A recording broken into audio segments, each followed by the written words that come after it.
Hello, welcome to the channel. I'm Sean. I'm Chris. And today we are brought here to check out Tricot. Don't know the name. I don't know the name of the song either. I know it's one that we haven't watched and that I don't know because there's a handful of I've listened to a couple of their albums, so there's a handful of songs that I do know, but not very many music videos that I've watched. So here's another one. I've thoroughly enjoyed the last few that we watched by him. I think we have like 2 or 3 on the channel. All of them great songs, catchy, different. The last one we listened to is actually more straightforward than a lot of them. Normal, yeah. The fucking guy mowing his yard is back. If you guys Never can hear fails. that, sorry. Neighbor's trying to mow his yard.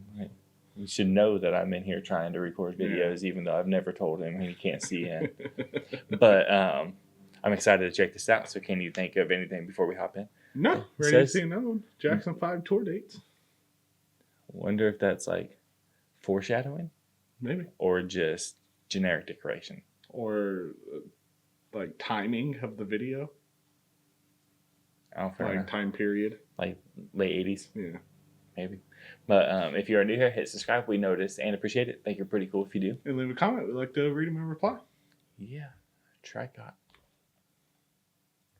We'll figure out the song name later.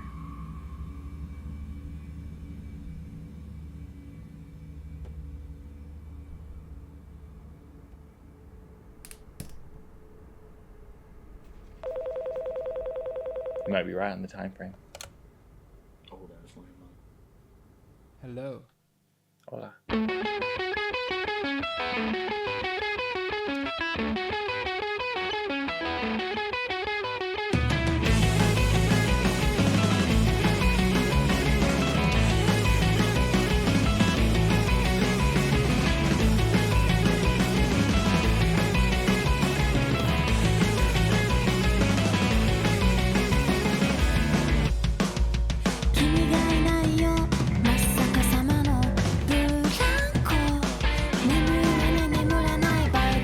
I am glad that we're back to the math rock feel though, because it's always interesting to me.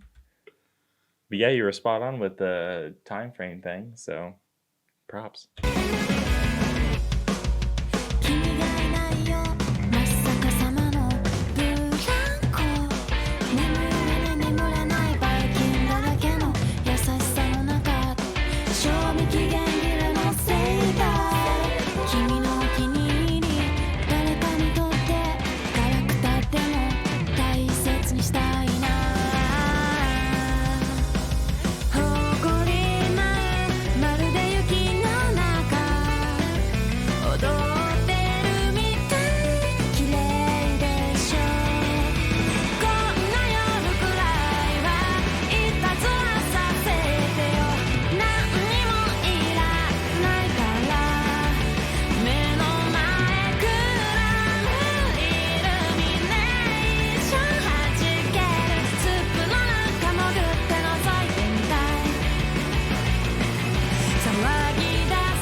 The guitarist and the drummer have been like together the whole time, and then the other two are just like, we're doing our own shit. Yeah, out there. After you listen to it a couple times, it'll all make sense.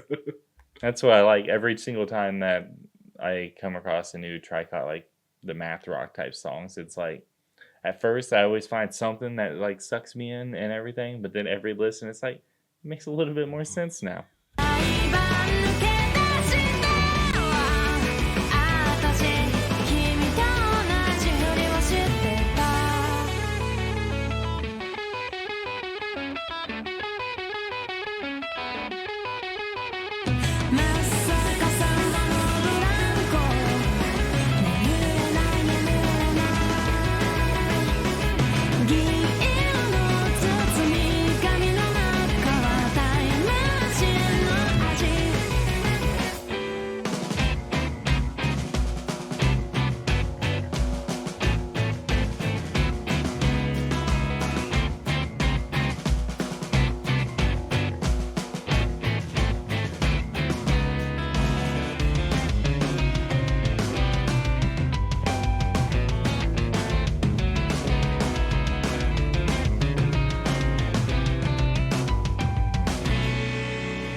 騒ぎ出す群れの中でいつも人間のふりをしてた骸骨の君と手をつないで踊っていたかった踊っていたかったんだ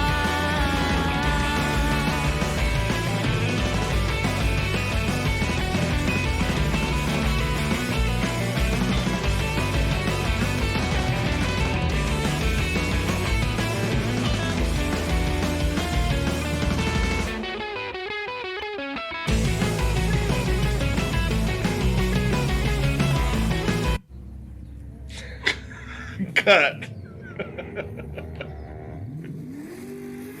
Do you know how hard it would Didn't be even to finish it off, to just stop. Yeah. like that? Like, I meant, I guess it's not offbeat. You just expect it to go like one more like half measure.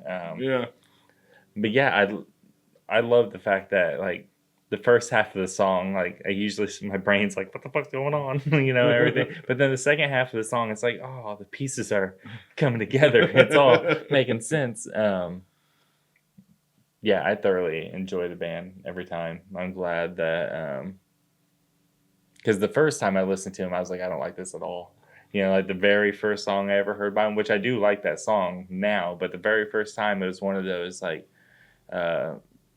fleeting moments. I was like, fuck, I'll click on them. You know, I was going down a Japanese music rabbit hole anyway. I was like, well, I'll click on it. And it's like, no, never mind. And then you get back to it, it's like, what was I thinking the first time? Like, why didn't I? Yeah, I don't know. That's a weird presence to have as a band. You know, like I can appreciate for what they do. Math rock is definitely not my daily listener, but I appreciate what they do, and it does. You have to listen to it a few times to catch everything to really get it, for it all to sync up. Yeah. It's kind of crazy how that like works out, you know. But like you do find, you see how they're getting from one rhythm to another, and like that starts to make sense, because at first it's kind of like, here's a change and here's a change. Yeah. But after, they do a good job about it not being too jarring, even if you're not, something that you normally listen to. So it's a good draw in that they do well. Yeah, in those transitions. I wonder, might actually like look up was this put out on Halloween? Hold on, was it put out on October 20th, near Halloween? No, because it was like Carrie and Leatherface and the kid from It. Yeah, from the Yellow Jacket. And what was it? Poltergeist. The Blair Witch Project. I don't think it's the Blair Witch Project, because it was talking about Red Rum and stuff like that. Oh, yeah. I'm always. Well, I just thought it's about either it in like the night vision. I think it's Poltergeist, because like dealing with the TV and stuff like that. Because it was all set in the 80s, and they were all 80s horror flicks. That's the reason why I doubt Blair Witch Project. Right, because that was all out in the woods. Yeah. I think you're thinking of The Ring, like with the TV. No. I'm talking about like when it was in night vision and they were in the woods. Oh, fair enough. I think that was just like scenes for Leatherface. Fair enough. Could be wrong. I don't know. Yeah. But yeah, interesting concept. Yeah. Either way, it's subtle enough to not interfere. Well, I didn't know that it was put out before Halloween, before we watched it. So when I see her, she's like sitting there chilling. We're trying to figure out the time frame and stuff like that. And she's looking all nice with her like little sweater, and then boom, covered in blood. So it's like, oh shit. Whoa. I guess this is what we're doing. But can you think of anything else before we get out of here? No, but we checked it out. Yeah, it was cool. Well, thanks for watching with us. See you next time.